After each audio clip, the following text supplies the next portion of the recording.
Hello, everyone. It's me, Eliza, one of the students in this subject, Assessment of Language and Literature Across Contexts. For today's video, I'll be sharing my thoughts about a text I've read entitled PISA 2025 Learning in the Digital World Framework. All right, let's get started.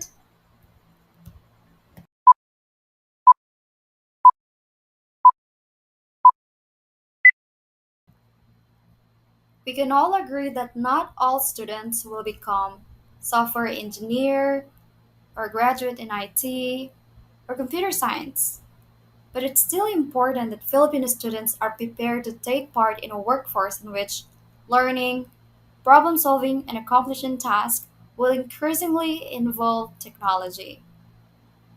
Aside from that, it's also important that Filipino students are prepared to make decisions about how to use technology for acquiring new knowledge and skills. Given this rapid rate of technological change, not only in the Philippine setting, but also all over the country, what can I say about the PISA 2025 Learning in Digital World Assessment? Actually, that's a great question. But before I answer that question, let me share a little background behind this international test.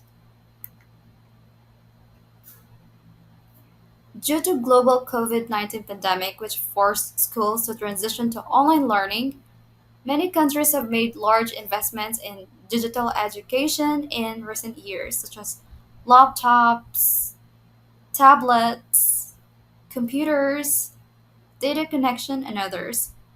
But does having technology guarantee effective and deeper learning outcomes? Hmm. Unfortunately, the answer is a big no. Let me read this article. A striking finding from the PISA data is that students who report using computers very frequently at school perform worse in most learning outcomes than other students, even after accounting for students' socioeconomic background. Due to this striking finding from PISA data, more research and data are needed to understand on how technology is used in the classroom by students and teachers.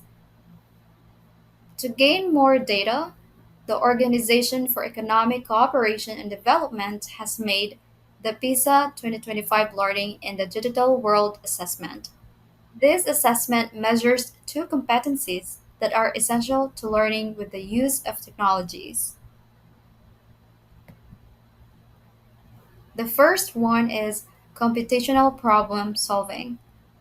This means how well students can create step by step solutions that a computer can follow.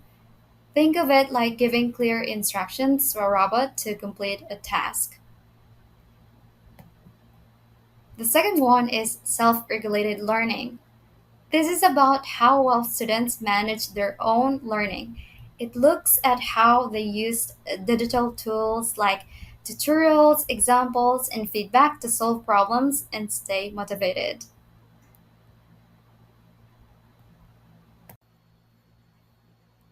Again, let us go back to my question before on what I can say about the PISA 2025 Learning in Digital World Assessment.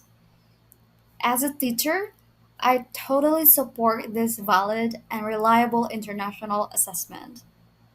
I'm actually glad that Philippines is preparing for this big event after being placed as second to the last when it comes to creative thinking during PISA 2022.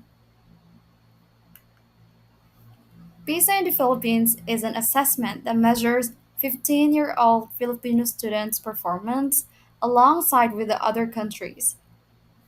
This really compares on where the Philippines stands among the other participating countries.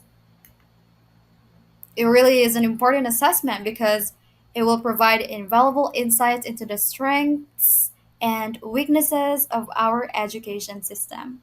With the given result, Department of Education or DepEd can make necessary changes or modification in the curriculum or education system in order to better prepare global Filipino learners in the digital world.